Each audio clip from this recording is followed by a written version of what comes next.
did you take away from the president and the vice president's speech this week in Brian Kemp's Georgia? Yeah, so that speech was designed to appeal to black voters. And last time I checked, you are a black person and a voter. So as the sole representative of all black voters in America, Danielle Moodie, I appoint you with the authority to inform me and our listeners, did that speech in Georgia inspire you as a black voter? And then I will give you my response, because it was meant for you, apparently. Yes, clearly, because we decide that politicians are very big on political pageantry as it pertains to the black community, but not actual policy. So thank you for anointing me as the black person in America.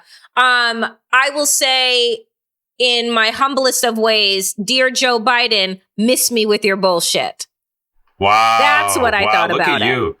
So this is as a non-black person, and clearly that speech was not appealed to me, because who cares about voting rights? I don't live in Georgia and I'm not black. So who needs voting rights? Everything's fine. So we're dealing with the politics here that black and brown folks are the national base of the Democratic Party. We've discussed this before on the show. You need about 85-90% black voters. You need about 65% Latino voters, 65-70% Asians, South Asians, Muslims, and you get a minority of whites. You get at least 40 to 41. You get 45, and it's Christmas, Hanukkah, and Eid. Hooray, right? The majority of whites have not gone Democrat for decades. And yet Democrats center everything around whiteness, desperately chasing Karen when they need to chase Stacey in Georgia. What we've seen so far is that Joe Biden's attempt at bipartisanship, surprise, surprise, has failed. He got infrastructure through because these Republicans needed something to come back to their constituents. And they're so shameless that even the Republicans who voted against the infrastructure bill took credit for it, because how do you shame shameless people?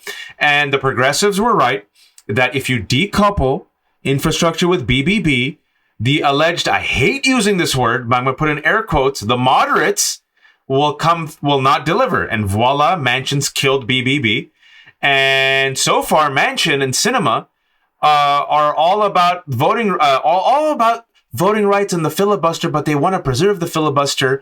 And so Joe Manchin magically has not found these 10 mythical unicorn bipartisan Republicans to even support his watered down version of the voting rights bill, right? So with all of that, I lay that history to say that I'm going to be less harsh on Biden than you, because the pageantry is not necessarily for the black voters who know better. The pageantry is to signal and push Democratic elected officials and the white Democrats, letting them know, yo, this means business. And I do think that the activists, because a lot of people are knocking on the activists for kind of saying, yeah, peace out of this speech.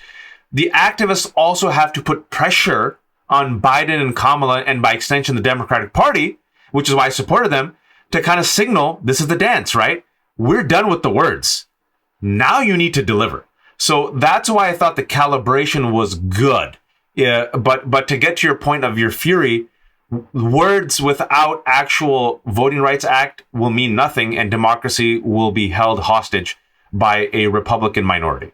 You know, it is what is frustrating to me. And, you know, Derek Johnson, who is the president of the NAACP, issued a statement following the speech. And it was a stinging statement where he said that he would like to see President Biden go on a tour de force like he did with the infrastructure bill and do the same thing with voting rights. And why are we doing this a year later? Why are we doing this as we are coming up against midterm elections, when you know the only reason why you became president of the United States is because millions of people in the midst of a pandemic stood in line for hours to ensure that our democracy wouldn't fall that day. But ever since then, we have been chipping away and hollowing it out by not taking strong measures, and Republicans have been legislating on the big lie. So it isn't even enough for Democrats and this led by this president to get on television to talk about the big lie, to shame Donald Trump as he did this week in his speech and say that he sought to use violence as a way to undermine our democracy because he lost at the ballot box. You know that to be true, but you yourself decided to put it on the back burner for a year. You yourself decided to give Joe Manchin and Kyrsten Sinema the keys, right, to our democracy without asking them, like demanding of them, what is your number? Because here's the thing that I want folks to understand, Waj, is this. In my humble opinion, not putting words in your mouth, but in my humble opinion, Joe Manchin and Kyrsten Sinema are political prostitutes. They turn policy tricks for money. So instead of us pretending that they are aligned because of their deep-seated values of democracy and their morality, right, of upholding the oath that they took, let us understand that money talks to them. So That's right. why are we wasting time? Even journalists in the little peanut gallery wasting time asking Joe Manchin, what is it going to take for him to vote for Build Back Better when he doesn't believe that Americans are deserving of the child tax credit, right? Because he thinks that they're going to use that to go on vacation, right? And so my thing is, let's just cut the shit. Just say, what's your number? What's your number, Manchin? What's your number, Sinema? I tweeted that before the show. You know what I tweeted before the show? Oh, I openly tweeted. So I said, what will it take for Democrats to bribe Manchin and buy his support to do right by democracy? I'm with you. Like, at the end of the day, Joe Manchin is a rich white man, and he cares about other rich white men. That's his tribe. And he's married to a rich white woman. And his son's a millionaire, and his daughter's a millionaire who helped jack up the price of EpiPen, which, by the way, my 5-year-old daughter, Nuseba, needs, just like so many others, because she has, potentially fatal reactions we found on like last year. She had one horrible reaction. We had to take her to the hospital. So now we got like 5 EpiPens everywhere, right? Thanks to insurance. But she jacked up the price of EpiPen. And so this is the family that we're dealing with, right? That literally profits off of people's misery. And he's the representative of West Virginia, one of the poorest states, where about a third, I think, of his constituents have some form of government subsidy, mostly white. It's one of the whitest states in America, right? So this is how he thinks about poor folks. This is how he thinks about poor black and brown folks. He's a rich man's mentality. And I'm glad you cited that he thinks that people are just taking this money and going on vacation or buying iPhones. Like, it's the Mitt Romney mentality, another rich white man. And meanwhile, Joe Manchin drives a Maserati and lives in a house yacht. So I think you touch upon, I think, 2 things here. Joe Biden, by his very DNA, is this old relic of this bipartisan Senate that kind of never cared about the rest of us. He thought, or he tried for at least the first year, to do something that you and me, perhaps being a little bit more aware, maybe a little bit more cynical, realized was not going to work. Winning over Republicans and quote-unquote moderates. Reminder to everyone, during a pandemic that has now killed over 900,000 people, 0 Republicans voted for the COVID relief bill. They needed to go through reconciliation to do it, right? And so now you have Manchin and Sinema who will do the wrong thing. They're not going to vote for any of this, which is why Biden, and this is where it comes to the hot dog, meat and potatoes type thing, is you need the votes. They don't got the votes. So in the absence of the votes, this is what Biden's got to do. I agree with you, though. He should have done this day one. We're running up against the clock. Same thing. Hello, Merrick Garland. Hello. Democrats are poised to lose because Republicans are straight up cheating right now. And he should have done this like 6 months ago. He should go around the nation. But absent the votes, Danielle, what's going to happen? Another thing I'll say is it's an example of punting the interests of your base, 2nd, 3rd, 4th, because the interests of your base were voting rights, police reform. Police reform is dead, and at least there's a little bit of pulse to voting rights. But without Manchin and Sinema, what are you going to do?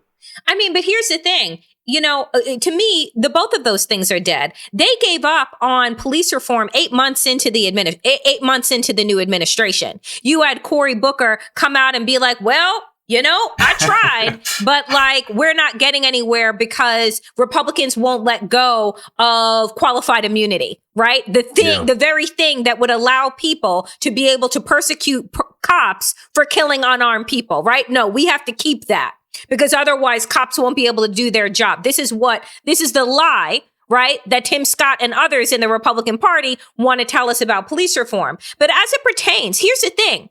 To me about voting rights. And you're right. He should have done this 6 months ago. He should have done it on day one. Is that we probably won't change Kirsten Sinema or Joe Manchin's mind. But you know what I want?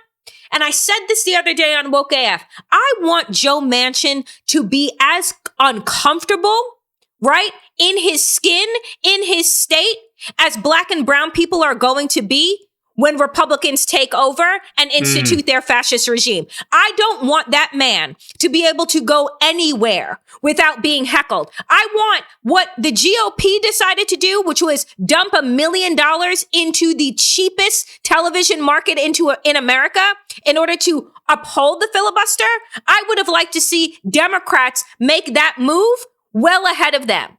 Right? Yeah. I would like to see this president, this vice president who Biden put in charge of voting rights in every state that's passed a voter suppression law. They're rallying the people, telling them to call their members, telling them to march, telling them that we have got to get this done. And it isn't just going to be on Republican shoulders. The reason why voting rights fails, the reason why we lose democracy. And these are the people that you have to go over. You know, this is the thing that I want to ask you too, because to me, it also occurred, right? That Biden is a politician from a long lost time. He's a politician for the 20th century, not the 21st. And the reason is this, because he believed, and I wholeheartedly believe this, and I don't think that Joe Biden is a bad person, right? But you don't need to be a bad person to use your whiteness as currency.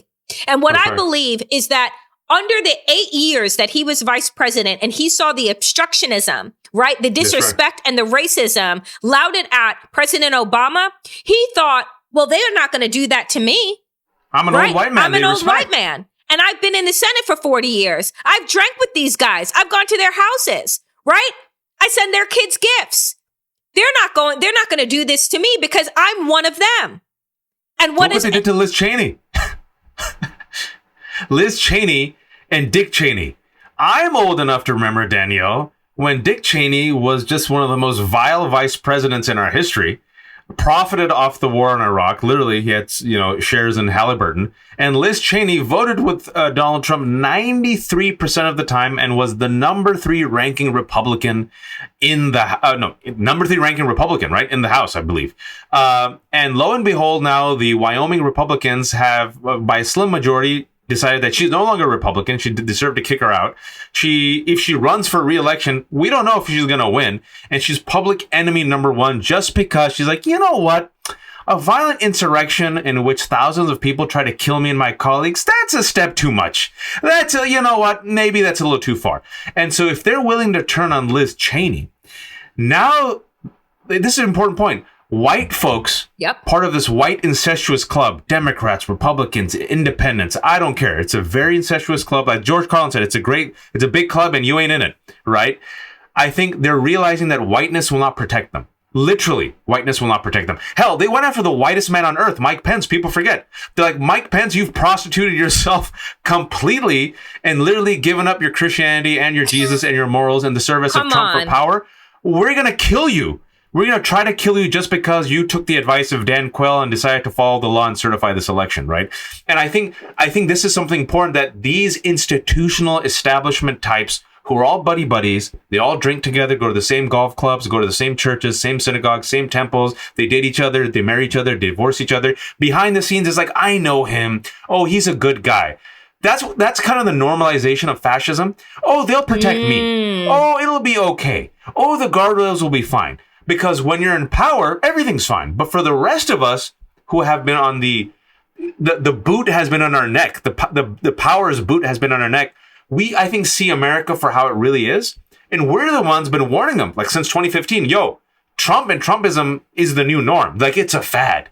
Once Trump leaves, everything will be fine. Nope, they'll further radicalize. And I think now it's that stark reality that, oh shit, my whiteness won't protect me. My wealth won't protect me. My friendship won't protect me with these people. The golfing at the golf clubs won't protect me. They're playing for all the marbles. And we got the Democrats who bring a policy paper to a knife fight. And we got Mitch McConnell who brings a bazooka, and who's going to win? And we are running out of time. We got an election in less than a year.